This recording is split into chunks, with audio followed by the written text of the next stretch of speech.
Dis mos nou die 1 April en dit beteken dis April's Fool's Day. En ons kan ons nou nie hier by 2 Cent so goue geleentheid net verby laat gaan nie.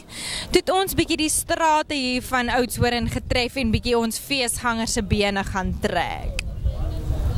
Nou sommer, hoe voel julle oor die feit dat Kurt Darren uit die musiekbedryf uittreë na die fees, dat dit sy laaste kunstefees is?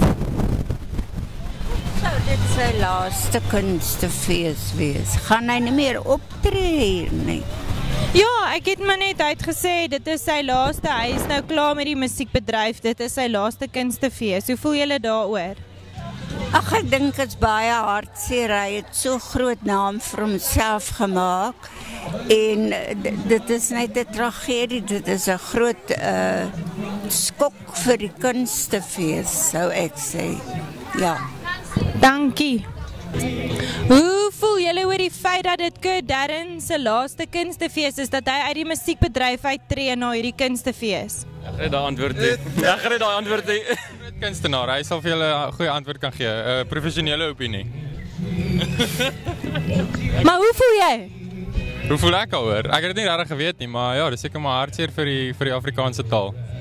Hy's 'n legend. As 'n man moet aftree, dan moet hy aftree. Dis sy tyd. No comment. Thanks julle.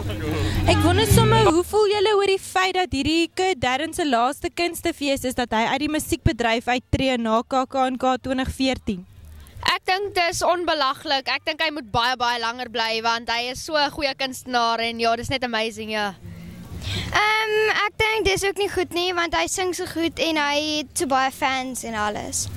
Ja, want hy's amper die top Afrikaanse sanger en nou moet hy weggaan. Hy moet maar bly vir nog so 'n paar jaar. Dankie julle.